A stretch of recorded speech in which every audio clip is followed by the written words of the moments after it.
What? गुलशन को गोली लग गई? Oh my God! क्या कुछ होने वाला है आज के एपिसोड में, उसे जानने से पहले Hey, yeah, you are welcome to the channel Love Letter 627, जो मिलाए आपको अपनों से। जहां हर शुक्रवार रात 9 बजे लव लेटर्स पढ़े जाते हैं कहानियों के माध्यम से, क्योंकि ये है दिलचस्प कहानियों का अड्डा। And this is me, your host and दोस्त आरजे शैल। इस चैनल पर चल रही 1952 के दशक की सुरेंद्र और ललिता पर आधारित एक प्यारी सी लव स्टोरी, जिसमें एक विलन गुलशन भी है। इस कहानी का आज लास्ट एपिसोड है, जिसमें एक जबरदस्त क्लाइमेक्स है। बाकी आपको इस कहानी के बाकी के एपिसोड्स की प्लेलिस्ट लिंक डिस्क्रिप्शन बॉक्स में मिल जाएगी। तो चलिए सुनते हैं कहानी अपनों का साथ 1952 eras love story last episode.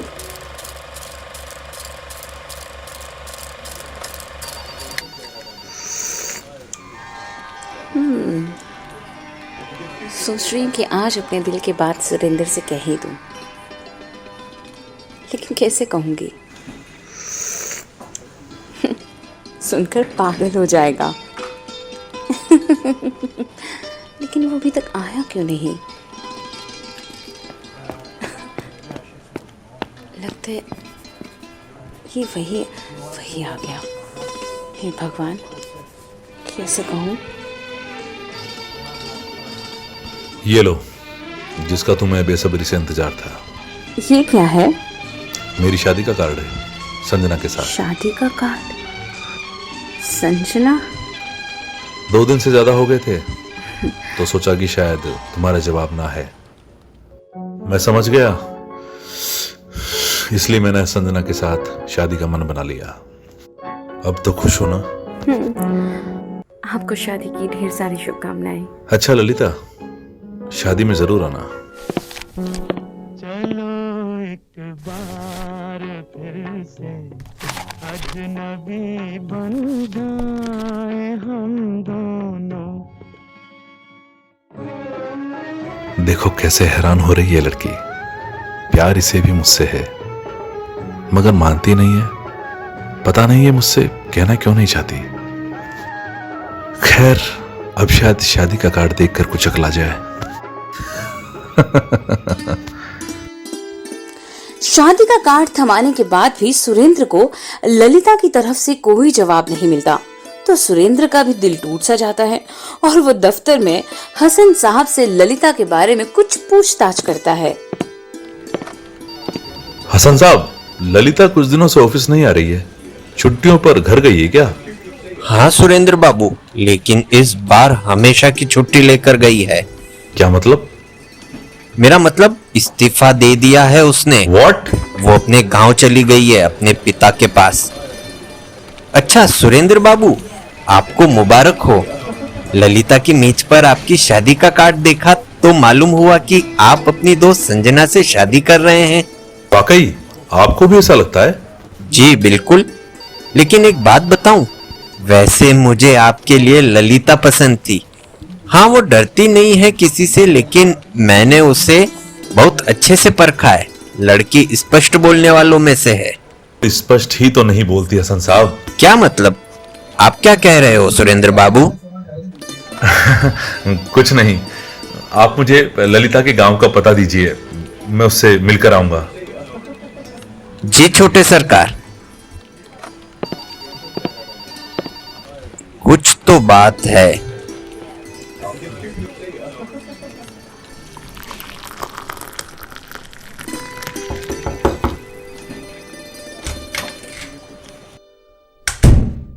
ये लीजिए सुरेंद्र बाबू, ललिता के गांव का पता। ठीक है, रख दीजिए आप, मैं देख लूंगा। अक्सर ऐसा हो जाता है जब हम सुरेंद्र की तरह थोड़ा ज्यादा चालाक बनने की कोशिश करते हैं। बहरहाल सुरेंद्र को ये तो अंदाजा हो गया कि ललिता को शादी का कार्ड देखकर बहुत गुस्सा आया है और वो उस गुस्से में ही कंपनी से इस्तीफा देकर अपने गांव वापस चली गई है। और अब सुरेंद्र ललिता के गांव पहुंचने की तैयारी करता है।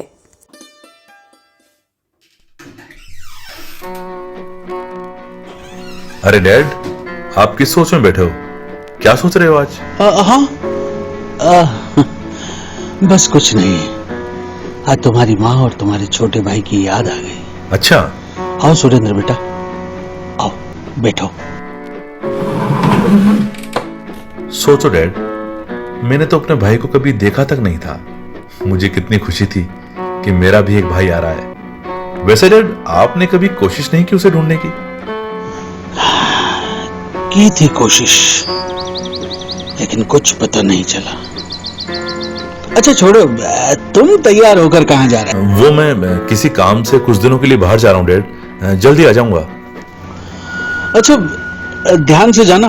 और सुनो, वो अपनी कंपनी में ललिता लड़की जो काम करती थी, उसने इस्तीफा दे दिया। समझ नहीं आ रहा उसने आखिर ऐसा क्यों किया। कोई बात नहीं डैड। अच्छा, मैं चलता हूँ। कमाल है, इसे कोई फर्क ही नहीं पड़ता उसके जाने से। पता नहीं क्या होगा इस लड़के का।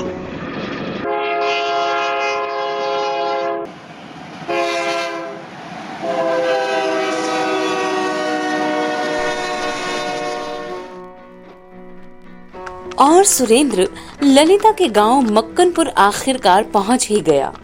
वैसे प्यार क्या कुछ नहीं करवाता ना एक दीवाने से।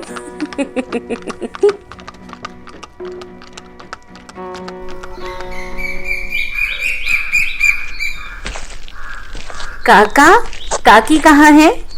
काकी तो गई गाय को चारा डालने। तुम यहाँ क्या कर रहे हो? क्या हुआ, संजना ने शादी से इनकार कर दिया?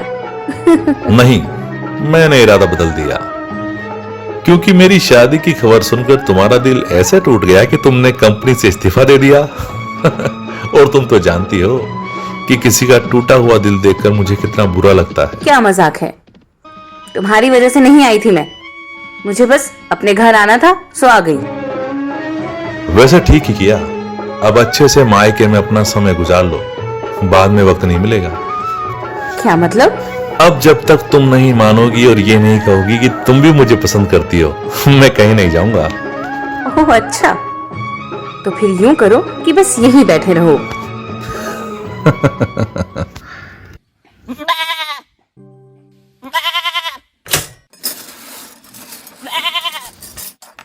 काकी, अगर कोई अपने दिल की बात मुंह से ना बोले तो क्या करना चाहिए? सुरेंद्र बेटा, तुम ललिता के दफ्तर में काम करते हो ना? ललिता अक्सर तुम्हारी बातें करती थी। मेरी बातें? मतलब क्या बातें करती है? यही कि एक अमीर बाप का बिगड़ा हुआ बेटा है दफ्तर में, बिल्कुल तमीज नहीं है उसे। हद ही हो गई है तो। अरे बेटा, पूरी बात तो सुन लो, वो भी तुम्हें बहुत पसंद करती है। क्या सच में? ललिता बचपन से ही ऐसी है, अपने दिल की बात इतनी आसानी से नहीं बता पाती, लेकिन तुम चिंता मत करो, कह देगी वो तुमसे भी। वैसे काकी, आपको इस बात का कैसे अंदाजा हुआ कि मैं? बेटा, तुम्हारे आने का मकसद तो मैं पहले ही समझ गई थी, और जब तुमने अपना नाम बताया तो सब समझ में आ गया। ये आंखें है ना, ये सब बता देती है। कोई कितना भी छुपा ले, लेकिन आंखें कभी झूठ नहीं बोलती। अब मैं बच्ची तो हूं नहीं बेटा, ना ही ये बाल धूप में सफेद हुए हैं।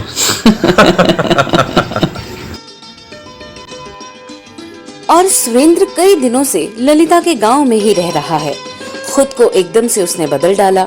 सादा सा लिबास, बाहर के देश से पढ़ा लिखा नौजवान इतना सादा भी बन सकता है कि खुद को इतना बदल लेगा, यानी गांव के रंग ढंग में पूरी तरह से रम गया।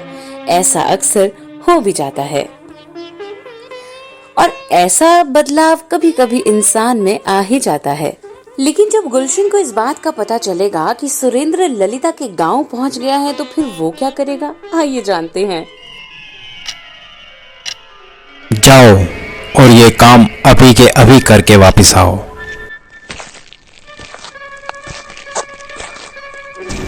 गुलशन, ललिता ने हरिलाल कंपनी से इस्तीफा दे दिया है और वो अपने गांव वापस चली गई। वाह! लेकिन क्या? बताओ, लेकिन क्या? वो सुरेंद्र भी उसके गांव पहुंच गया है, शायद उसे मनाने। नहीं, ये मैं होने नहीं दूंगा। गुलशन, एक बात बताओ, आखिर तुम्हारी हरिलाल और उसके बेटे सुरेंद्र से क्या दुश्मनी है? क्या तुम भी ललिता से प्यार करते हो, जो उसको सुरेंद्र से अलग करना चाहते हो? आखिर बात क्या है, कुछ तो बताओ।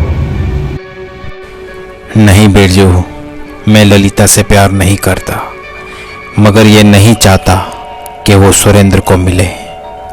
लेकिन क्यों? बिरजू, तू नहीं जानता, हरिलाल साहब मेरा असली बाप है और सुरेंद्र मेरा सगा बड़ा भाई। क्या कह रहे हो तुम? हाँ बिरजू, ये सच है। हरिलाल साहब ने मुझे पैदा होते ही सेठ मजूमदार को सौंप दिया था, ये कहकर कि जब इसकी माँ ही इसे जन्म देते चल बसी तो ये बेटा भी मेरा कुछ नहीं लगता। मैं इसकी जिम्मेदारी नहीं उठा सकता और सेठ मजूमदार ने ही मुझे पाला। मैं जब 10 साल का हुआ तो सेठ मजूमदार भी चल बसे और उस दिन मुझे उन्होंने ये सब बताया। तब से मेरे दिल में हरिलाल साहब के लिए नफरत बढ़ने लगी।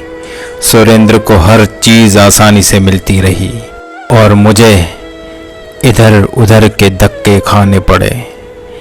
मुझे और गुस्सा आने लगा। आज मैं जो कुछ भी हूँ हरिलाल साहब की वजह से हूँ। खैर, अब मुझे ललिता के गांव जाना होगा ताकि सुरेंद्र को उसकी असली जगह पहुंचा सकूं। चलो बिरजू। चलो।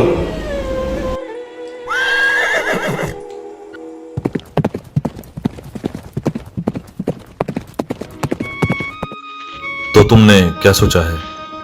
किस बारे में? अब ज्यादा नाटक मत करो, काकी ने मुझे सब कुछ बता दिया है। सब बता दिया?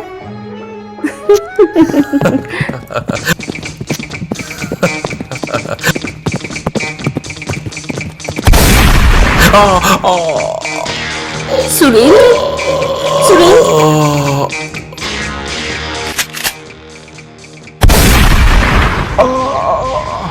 गुलशन, गुलशन, मैं तो सुरेंद्र को गोली मारने वाला था, पता नहीं निशाना कैसे चुक गया मेरा। चलो चलो, तुम्हें अस्पताल ले चलूं।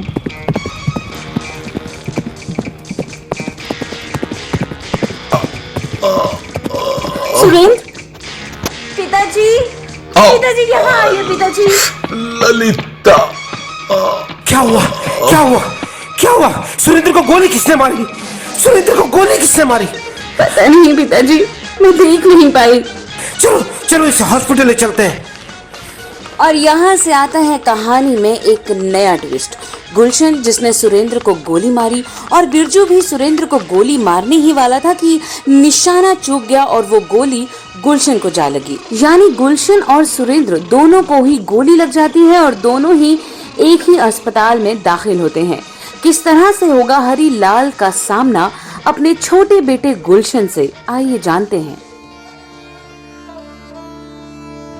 सुरेंद्र, सुरेंद्र, कहाँ है मेरा बेटा? हरिलाल, संभालो खुद को, संभालो हरिलाल, संभालो खुद को। किशोर, मैंने अपने एक बेटे को उसके जन्म होते ही खो दिया, लेकिन अब मुझ में हिम्मत नहीं है। अंकल, कुछ नहीं होगा सुरेंद्र को, आप मत घबराइए।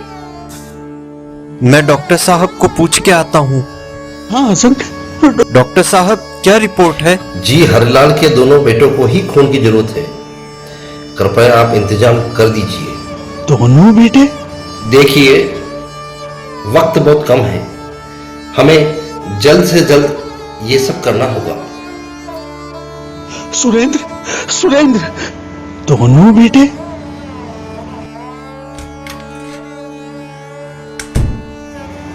कौन हो तुम और क्यों मेरे बेटे पर गोली चलाई?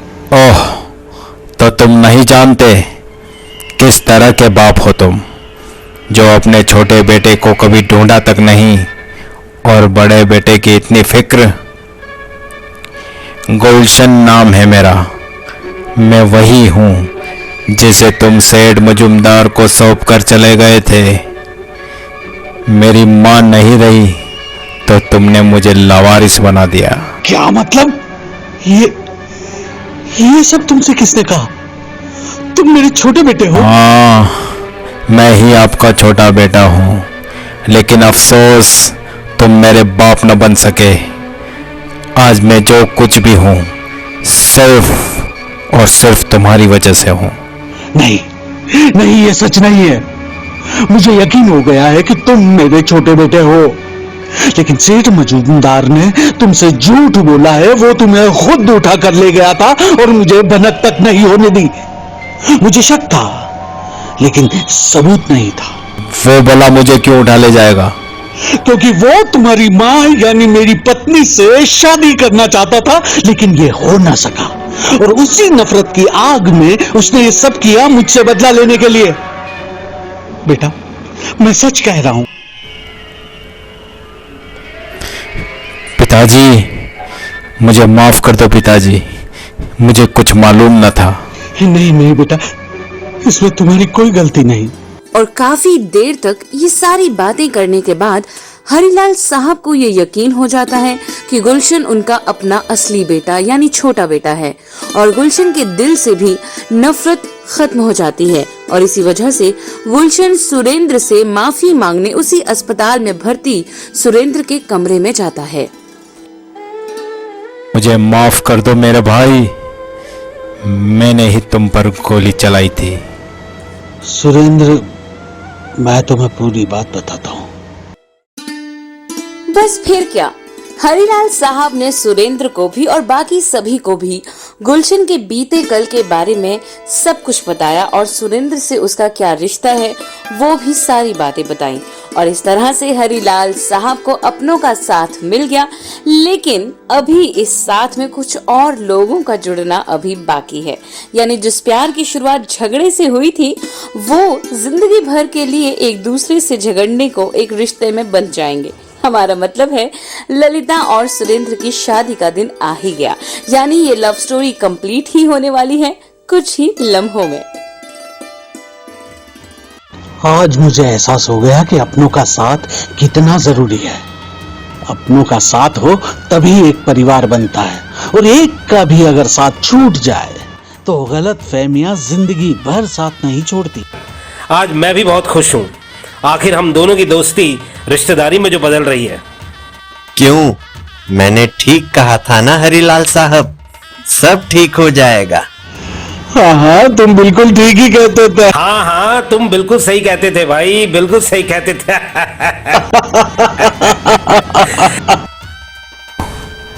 देखा, मैंने हार नहीं मानी तो आज मुझे पूरा परिवार मिल गया। बरसों से जिस परिवार के प्यार को मैं तरसा, अब वो मुझे मिल गया बेजो। आज से ये गुंडागर्दी बंद, अब मैं अपने परिवार के साथ रहूंगा। बिल्कुल सही कहा, तुम्हारे अपनों का साथ मुबारक हो। वैसे ललिता, तुमने तो मेरी जान ही ले ली थी। अब तो बोल दो कि तुम डर गई थी। बस करो, ऐसा कुछ नहीं है। कमाल है, यानी अगर मुझे कुछ हो जाता। चुप रहो।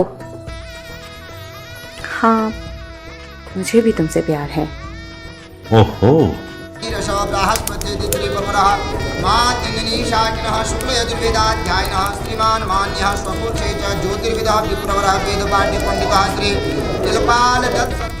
देखा ललिता, आखिर मैंने तुम्हें अपना बना ही लिया। हाँ हाँ, जानती हूँ, लेकिन पता है तुम्हारी सबसे अच्छी बात मुझे कौन सी लगी?